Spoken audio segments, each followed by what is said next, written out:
কোরবানির ঈদে তো মাংস খেতে খেতে আমরা একদমই বিরক্ত। তারপরে যদি হয় এরকম একটি ভর্তার দাওয়াত, ব্যাপারটা কিন্তু একদমই জমে যায়। হ্যালো এভরিওয়ান, আসসালামু আলাইকুম। এই তো রূপকথায় আপনাদের সবাইকে স্বাগতম। আমিও নতুন একটি ভিডিও নিয়ে হাজির হয়ে গেলাম। আমরা গিয়েছিলাম মেজো খালা শাশুড়ির বাসায়। সে আমাদেরকে দাওয়াত করেছিল ভর্তা এবং কাজির ভাতের। কাজির ভাত আপনারা কে কে চিনেন? আমাদের মাদারীপুর, শরীয়তপুর, বরিশাল এসব এলাকায় কাজির ভাত কিন্তু অনেক ফেমাস। আর এই তো আন্টির বাসায় যাওয়ার সময় এত সুন্দর দৃশ্য, আর একদম বাগানের মধ্যে দিয়ে হচ্ছে আন্টিদের বাসায় যেতে হয়, যেন প্রকৃতি দেখতে দেখতেই সে বাসায় চলে যাই আমরা। আর বাসাটাও তো এত সুন্দর, দেখুন একদম খুবই ভাল লাগে। চারিদিকে এত বেশি গাছপালা, এই উঠানটাতে কিন্তু অনেক ঘাস হয়। কোনো এক কারণে ঘাসগুলোকে মেরে ফেলা হয়েছে কোনো মেডিসিন দিয়ে। যাই হোক, তারপরে তো আন্টির খাওয়ার ঘরে চলে গেলাম। দেখি তো এ ওরে এলাহি কাণ্ড ভর্তার।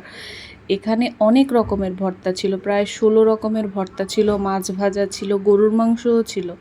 আমি তো ভাই ভর্তা কোনটা রেখে কোনটা খাবো সেটা নিয়ে ভাবছিলাম। আপাতত গরুর মাংস নিয়ে একদমই চিন্তা ভাবনা করছি না। আমাদের অনেকের দাওয়াত ছিল, মানে মোটামুটি সবার, সেজো আন্টিরা, ছোট আন্টিরা, মামা শ্বশুর, মামি শাশুড়ি, দেবর, ননদ সবাই মিলে গিয়েছে একসাথে। আসলে এরকম একটা ফ্যামিলি গেট টুগেদার হলে অনেক বেশি ভালো লাগে। মানে এত আড্ডা, জমজমাটি, হাসি খুশি, অনেক গল্প স্বল্প শেষে তো এখানে খাওয়া দাওয়ার পালা প্রায় শুরু হয়ে গিয়েছে। আমার এই দুইটা দেবর, তারা আবার কাজির ভাত খায় না। এই দেবরটা আবার খায়, সে তো একদম গামলা নিয়ে বসে পড়েছে।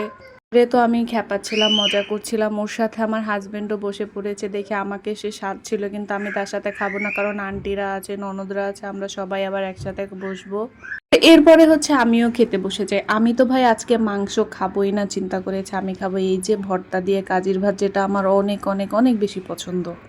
সবগুলো ভর্তা দিয়ে যখন ভাতটা পুরোটা মেখে আপনি খাবেন, এত বেশি মজা লাগবে যে টক টক একটা স্বাদ। আমার যে ভাই এত বেশি প্রিয়, মানে আমি অনেকগুলো ভাত খেয়েছিলাম। তারপর তো আমার বাচ্চারা অনেক খুশি, তাদের দাদুদের বাসায় গিয়ে তারা অনেক আনন্দ করেছে, ঘুরছে। এবং আন্টিদের বাসার সামনে একটা বড় পুকুর আছে, এখানে হচ্ছে তাদের একটু দেখাশোনা করে রাখা লাগছে। বাচ্চাদের একটু গ্রামে গেলে দেখে শুনে রাখা উচিত, কারণ চারিদিকে দেখা যায় পানি থাকে, পুকুর থাকে, মানে একটা অ্যাক্সিডেন্ট ঘটতে কতক্ষণ লাগে, এর জন্য তাদেরকে খেয়াল রাখতে হচ্ছে। আর আমার ছোট বাচ্চাটা একদমই হাতের নাগালে থাকে না, সে হচ্ছে কোথায় কোথায় দৌড়ে দৌড়ে চলে যায়। এই ফুলগুলো কি চিনেন আপনারা? এটা কিন্তু শিমুল ফুল। এখানে একটা শিমুল গাছ আছে, সেই ফুলগুলো এখানে পড়ে আছে। এত সুন্দর লাগছিল। আর চারিদিকের পরিবেশটাই তো মানে একদম অসাধারণ মনোরম পরিবেশ। খুবই ভাল লাগছিল আমাদের আসলে বেড়াতে গিয়ে।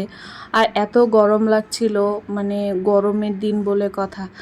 এই তো জবা ফুল আমার এত বেশি পছন্দের একটা ফুল, আমার খুবই ভাল লাগে এই ফুলটা। তারপরে আন্টির বাসায় তো এক এক সিজনে এক এক রকম ফুল ফোটে। এখন তো হচ্ছে এই ফুলগুলাকে কি বলে আমি আসলে জানি না। একটার পর একটা আমি ফুল দেখছিলাম, একটু হাত দিয়ে ধরছিলাম, মানে এত ভালো লাগছিল আসলে। শহর থেকে যাওয়ার পরে গ্রামে এরকম পরিবেশই কিন্তু আমরা চাই, তাহলে আসলে মনটাই ভালো হয়ে যায়। এই সময় দরকার ছিল একটা বৃষ্টি, তাহলে কিন্তু আরও ভাল লাগতো। কিন্তু আফসোস বৃষ্টিটা হলো না। আজকে তো আমরা এত মজা করেছি সবাই মিলে, একদম মানে অন্যরকম পুরো ফ্যামিলি একটা আড্ডা। আমার বাচ্চারা তো ওই যে সেই পুকুর পাড় গিয়ে বসে আছে, তার বাবা তাদেরকে এখন পাহারা দিচ্ছে, কারণ তাদের পিছনে আমি কতক্ষণ দৌড়াচ্ছি, তার বাবা কতক্ষণ দৌড়াচ্ছে, এরকমই করতে হচ্ছে। তারা হচ্ছে কোন দিক যে চলে যায়। আসলে সবারই কিন্তু গ্রামে গেলে, বাচ্চাদের নিয়ে গেলে অনেকটাই খেয়াল রাখা উচিত, কারণ আসলে বলা যায় না, অ্যাক্সিডেন্ট তো আর বলে কয়ে হয়ে যাবে না। আর এখানে এত পানি, পুকুরটাও অনেক বড়, আমার তো ভয় লাগছিল। আমার ছোট মেয়েটা দৌড়ে দৌড়ে ওখানে চলে যাচ্ছিল বারবার সে পানির কাছে। পরে আমরা সবাই রেডি টেডি হয়ে যাই, এখন হচ্ছে আমরা চলে যাব। এখন কিন্তু আমরা কেউই বাসায় যাব না, সবাই মিলে হচ্ছে ঘুরতে যাব। আমার খালা শাশুড়িরা, ননদরা মিলে, আমার একটা যা, দেবর, ওদের একটা বাচ্চা আছে, আমরা সবাই মিলে আর কি ঘুরতে যাব।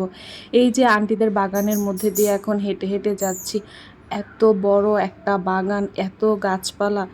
তো আজকের ভিডিওটা এই পর্যন্তই থাক। পরবর্তী ভিডিওতে অবশ্যই দেখাবো আমরা কোথায় কোথায় ঘুরতে গিয়েছি। তো সবাই ভালো থাকবেন, আর অবশ্যই কমেন্ট করে জানাবেন ভিডিওটি কেমন হলো। আল্লাহ হাফেজ।